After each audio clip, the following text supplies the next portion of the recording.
শিক্ষার্থীরা welcome back to another lesson today lesson modifiers. তোমরা জানো সেকেন্ড পেপারে কোশ্চেন নাম্বার 11, 12 নিউ আইটেম এসএসসিতে মডিফায়ার থাকে না। মডিফায়ার সম্বন্ধে যে ধারণা ভ্রান্ত ধারণা, মডিফায়ার্স সহজে করা যায় না এমন কিছুই নয়। মডিফায়ার্স অনেকটি সহজ আইটেম, যারা অর্থ বুঝে করতে পারো বা অর্থ বুঝো কোনো প্যাসেজের, তাদের জন্য মডিফায়ার্স করা অনেক সহজ।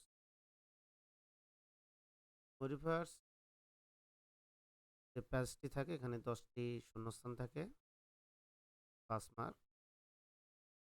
যে সাম্প্রতিক বিষয় ব্যক্তির জীবনে নিয়ে থাকতে পারে, অথবা মরাল স্টোরি অর্থাৎ নৈতিক কোনো বিষয় নিয়ে থাকতে পারে। অর্থাৎ তোমরা যদি প্যাসেজটি পড়ে সহজে বুঝতে পারো, প্যাসেজটির অর্থ যদি বুঝতে পারো, ক্ষেত্রে অ্যান্সার করা সহজ। যখন আমরা অ্যান্সার করবো, শুধু আ বি সি ডি এই বিষয়গুলো।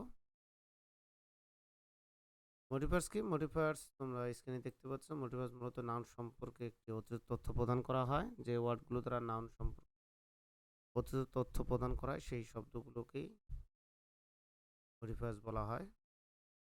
মডিফায়ার্স মূলত দুই প্রকার, প্রি মডিফায়ার্স এবং পোস্ট মডিফায়ার্স। তবে পরীক্ষায় কোশ্চেনে দেখবা শূন্যস্থানের পরে অর্থাৎ গ্যাপের পরে লেখা থাকে pre modifier the noun, post modifier the verb. এর লেখা তোমরা পোস্ট এবং প্রি নিয়ে চিন্তা করো, তাহলে অ্যান্সার করা খুব কঠিন হয়ে যাবে। শুধু ওখানে ইউজ চাওয়া হয়েছে, অর্থাৎ মডিফায়ার্সে কি চাওয়া হয়েছে এই বিষয়টি তোমরা দেখলেই, অর্থাৎ নাউন চাওয়া হয়েছে না পার্টিসিপল চাওয়া হয়েছে, এই বিষয়টা যদি অর্থ অনুসারে যদি ওই ফর্মটি বসাতে পারো, তাহলে অ্যান্সার করা অনেক সহজ হয়ে যাবে তোমাদের। এখানে কিছু ট্রিক্স এবং কিছু শর্ট রুলস দেওয়া হয়েছে, আমরা তো দেখবো আজকে। মডিফায়ার্স দুই প্রকার আমরা বললাম, প্রি মডিফায়ার্স এবং পোস্ট মডিফায়ার্স। প্রি মানে পূর্বে, পোস্ট মানে পরে। এখন মডিফায়ার্সে কী কী চাওয়া হয় সেখানে সেই অনুসারে এখানে কিছু রুলস এবং ট্রিক্স। যেমন নাম্বার 1-এ বলা হচ্ছে, নাউনকে যদি কোথাও মডিফায়ার করতে বলা হয়, সেক্ষেত্রে নাউনের ওই স্থানে যদি নাউনকে কোথাও মডিফাই করতে বলা হয়, সেখানে বসাতে হতো।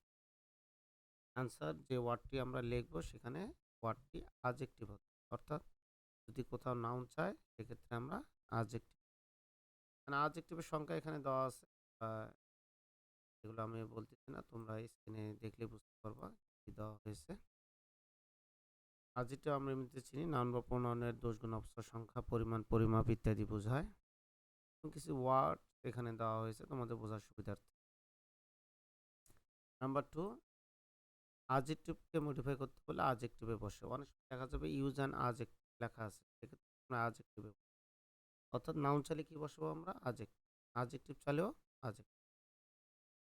নাম্বার 3, ভার্বকে যদি মডিফাই করতে বলে, তাহলে অ্যাডভার্ব বসে। অর্থাৎ কোনো শূন্যস্থানে যদি লেখা থাকে দ্য ভার্ব, সেক্ষেত্রে আমরা কি বসাবো? অ্যাডভার্ব বসাবো। অর্থাৎ অথবা ইউজ অ্যান অ্যাডভার্ব এরকমও থাকতে পারে। তো ভার্ব যদি চায়, সেক্ষেত্রে অ্যাডভার্ব, মানে অ্যাডভার্ব কোনগুলো, অ্যাডভার্বের এখানে সংখ্যা দেওয়া আছে, তোমরা দেখে নেবা। তবে আমরা জানি অ্যাডজেক্টিভের শেষে শান্ত এলওয়াই যুক্ত করে কি করা যায়? অ্যাডভার্ব করা যায়। এটা হচ্ছে কমন। অ্যাডজেক্টিভের শেষে এলওয়াই যুক্ত করে অ্যাডভার্ব। এছাড়া অনেক অ্যাডভার্ব আছে যেগুলো এখানে লেখা আছে, যেমন alone, at random, also, very, হ্যাঁ, লাস্ট, ফরএভার, হিয়ার অ্যান্ড দেয়ার, এগুলো সব হচ্ছে অ্যাডভার্ব। নাম্বার 4, অ্যাডভার্বকে মডিফাই করতে বলা হলে অ্যাডভার্বে বসে। প্রথম যে 4টি যে রুল পেলাম, এখানে খেয়াল করো। 1 নম্বরে বলা হচ্ছে নাউন যদি চাওয়া হয় অ্যাডজেক্টিভ, অর্থাৎ 1 থেকে 4 নম্বর পর্যন্ত যে বলা হচ্ছে 4টি রুলস, এর মধ্যে নাউন এবং ভার্ব এই দুটি পরীক্ষায় অবশ্যই 2টি কোশ্চেন আসবে ইনশাআল্লাহ। একাধিকও আসতে পারে, বাট 2টা কমন, 2টা আসবে। অর্থাৎ নাউনকে বলবেই একটা, যেখানে অ্যাডজেক্টিভ আমরা বসাবো, এবং ভার্বকে মডিফাই করতে বলবে, যেখানে আমরা কি বসাবো? অ্যাডভার্ব। আর যদি অ্যাডজেক্টিভকে মডিফাই করতে বলে অ্যাডজেক্টিভে বসবে, আর অ্যাডভার্বকে মডিফাই করতে বললে অ্যাডভার্বে। এই 2টি রুল থেকে, অর্থাৎ নাউন এবং ভার্ব থেকে অবশ্যই 2টি কোশ্চেন আসবে ইনশাআল্লাহ। নেক্সট হচ্ছে ইনফিনিটিভ যদি কোথাও চায়, ইনফিনিটিভ কি আমরা জানি ভার্বের একটি অংশ। ইনফিনিটিভ হচ্ছে 2 প্লাস V1 অর্থাৎ ভার্বের প্রেজেন্ট ফর্ম। 2 প্লাস V1 ভার্বের যে 3টি ফর্ম আছে ভার্বের লেকচারে আলোচনা করব ইনশাআল্লাহ। ইনফিনিটিভ হচ্ছে 2 প্লাস V1 অর্থাৎ কোথাও যদি লেখা থাকে ইউজ অ্যান ইনফিনিটিভ, সেক্ষেত্রে আমরা কি বসাবো? 2 প্লাস V1 অর্থ অনুসারে 2 প্লাস V1 বসাবো। নাম্বার 6 পসেসিভ যদি কোথাও চাওয়া হয়, পসেসিভ আমরা সাবজেক্টের পসেসিভ ফর্ম, সেক্ষেত্রে ওই সেন্টেন্সের যে সাবজেক্টটি থাকবে সেই সাবজেক্টের পসেসিভ ফর্ম আমরা বসাবো। এখানে পসেসিভ ফর্মগুলো তোমরা খেয়াল করতেছো এবং নিচে আমি পসেসিভ ফর্মগুলো লিখে দিয়েছি। যাদের সমস্যা আছে তোমরা এখান থেকে নোট করে নেবে। কালার করে দিচ্ছি তোমাদের সুবিধার্থে।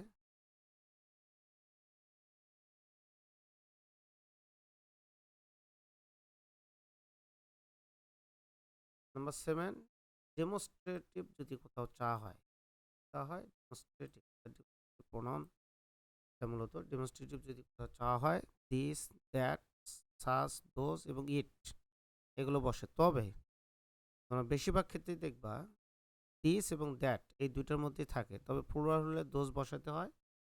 তবে তুমি যদি সেন্টেন্সটি সিঙ্গুলার না প্লুরাল যদি না বুঝো, সেক্ষেত্রে সব জায়গায় দ্যাট বসালে মোটামুটি অ্যান্সার হয়ে যায়।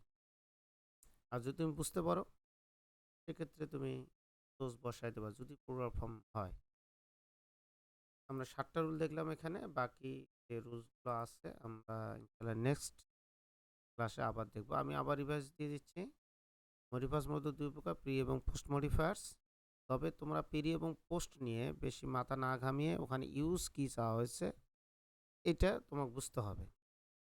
1 নম্বর রুলে আমরা দেখলাম নাউন চাওয়া হলে অ্যাডজেক্টিভ বসে, এবং 2 নম্বর রুলে আমরা দেখছি অ্যাডজেক্টিভ চাওয়া হলে অ্যাডজেক্টিভে বসে, ভার্ব চাওয়া হলে অ্যাডভার্ব বসে, অ্যাডভার্ব চাওয়া হলে অ্যাডভার্বে বসে। ইনফিনিটিভ চাওয়া হলে 2 প্লাস V1, এটা নন ফিনিট ভার্বের একটা অংশ, 2 প্লাস V1 অর্থ অনুসারে। পজিটিভ চাওয়া হলে সাবজেক্টের ওই বাক্যের যে সাবজেক্টটি থাকবে তার পজিটিভ ফর্ম বসাতে হবে। পজিটিভ ফর্মগুলো এখানে লিখে দিয়েছি, এখান থেকে নোট করে নেব। নাম্বার 7 বলা আছে ডেমনস্ট্রেটিভ চাওয়া হলে ডেমনস্ট্রেটিভ প্রনাউন দিস, দ্যাট, সাজ, দোজ এবং ইট বসাতে হবে। তবে অর্থ অনুসারে তোমরা যদি সব জায়গায় দ্যাট বসাও, আশা করি অ্যান্সার হয়ে যাবে। আরও কিছু রুলস আছে, ইনশাআল্লাহ নেক্সট লেকচারে আমরা আলোচনা করব। Thank you very much, thanks for watching. দেখা হবে নেক্সট কোনো লেসনে। আল্লাহ হাফেজ, টিল দেন।